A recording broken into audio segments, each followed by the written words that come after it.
सार्थक संवाद के सभी दर्शकों को मेरा सादर नमस्कार। कट ना सके कभी कोई पतंग आपकी, टूटे ना कभी डोर विश्वास की, छू लो आप जिंदगी की सारी कामयाबी, जैसे पतंग छूती है ऊंचाइयां आसमान की। सार्थक संवाद के सभी दर्शकों को मकर संक्रांति की हार्दिक शुभकामनाएं एवं बधाई। जैसा आप जानते हैं कि इस बार की मकर संक्रांति विशेष सहयोग योग लेकर आई है।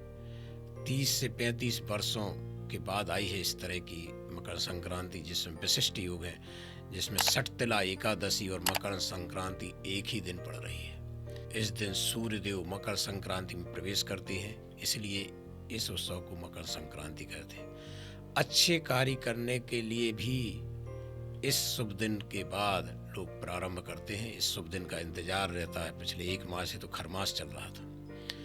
मकर संक्रांति, संक्रांति क्या अर्थात संग क्रांति। इस दिन मनुष्य को संग साथ मुक्त होने का संकल्प करना चाहिए। किस तरह के संग से मुक्त होना है हमें? काम, क्रोध, लोभ, मोह, मद, मत्सर आदि विकारों से हमें जो उनके असर होते हैं उनसे मुक्त होने का संकल्प लेना चाहिए, प्रयत्न करना चाहिए इस दिन। और हम देखते हैं कि इस उत्सव में हम क्या करते हैं, तिल के गुड़ के लड्डू और पतंग उड़ाते हैं। ये सब प्रकृति और हमारे ऋषि मुनियों द्वारा रिसर्च की हुई सब व्यवस्था है, जिसका हम आनंद लें। जिस ऋतु में शरीर को जिस चीज़ की आवश्यकता होती है, प्रकृति में वह हमेशा मौजूद रहती है और परंपरा में उसका विधान भी है हमारे यहाँ। जैसे इस समय कड़ाके की ठंड पड़ रही है, जिससे शरीर के अंग सिकुड़ जाते हैं, जकड़ जाते हैं, तो क्या होता, रक्त संचार धीमा पड़ जाता है। आप देखते हो कई लोगों को इस समय अटैक ज़्यादा पड़ते हैं, हार्ट अटैक हो रहे हैं। तो ऐसे समय में शरीर को क्या होती है, जो शुष्क त्वचा हो जाती है उसको चिकनाहट की आवश्यकता होती है, और चिकनाहट यानी तेलीयपन की आवश्यकता होती है, और यह गुण तिल में होता है। इसलिए तिल के गुड़ के लड्डू, गुड़ गर्म करता है, तो तिल और गुड़ के लड्डू खाने की परंपरा है।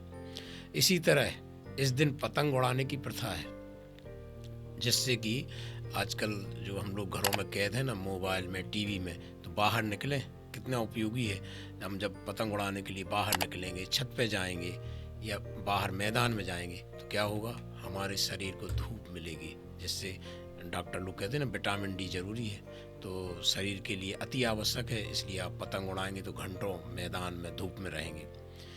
और भी इसके संदेश हैं, जैसे हम उससे शिक्षा लें कि पतंग कब तक उड़ती है। पतंग तभी तक उड़ती है जब तक उसकी डोर कटी नहीं, और जैसे ही पतंग की डोर कटी, हवा में मस्त उड़ने वाली पतंग कहाँ गिरेगी कुछ नहीं कहा जा सकता।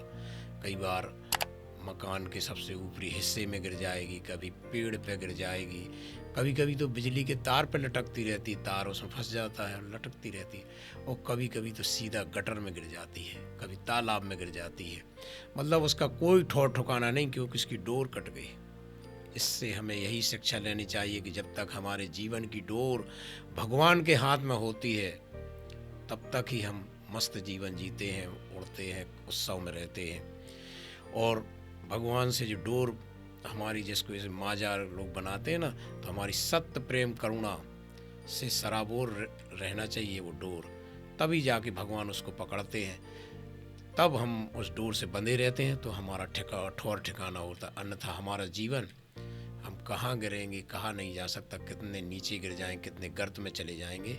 इसलिए इस दिन हमें भगवान से यही प्रार्थना करना है कि प्रभु मेरे जीवन की पतंग इधर उधर न भटकने पाए, आप थामे रहिए। और जब भगवान थामे रहेंगे तो हम सही से जीवन जी पाएंगे। मेरा इस अवसर पर एक विनम्र निवेदन है, पतंग की बात आई है तो पतंग उड़ाने में याद रखें, चीनी धागे के माजे का उपयोग बिल्कुल ना करें, क्योंकि आप खबरें देख रहे होंगे, इससे कई लोग घायल हो रहे हैं, यहाँ तक कि जान जा रही, सीधा गला काट देती है, बहुत पैना होता है। हम अपने सामान्य धागे से उसको उड़ाएं और सुरक्षित उड़ाएं।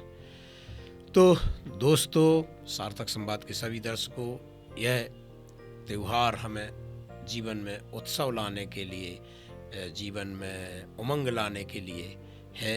हम इससे सूर्य जैसे उत्तरायण होता है, हम अपनी दिशा भी बदलें, जिससे सूर्य का प्रकाश, तिल गुड़ की तेलीता, मिठास और पतंग जैसी सुरक्षित डोर विश्वसनीय हाथ में सौंपने के रूप में हम इस त्यौहार को लें और इसी से हमारा जीवन का जो सूर्य है वो उत्तरायण होगा, हमारे जीवन में नई दिशा होगी। इसके हम संकल्प लें।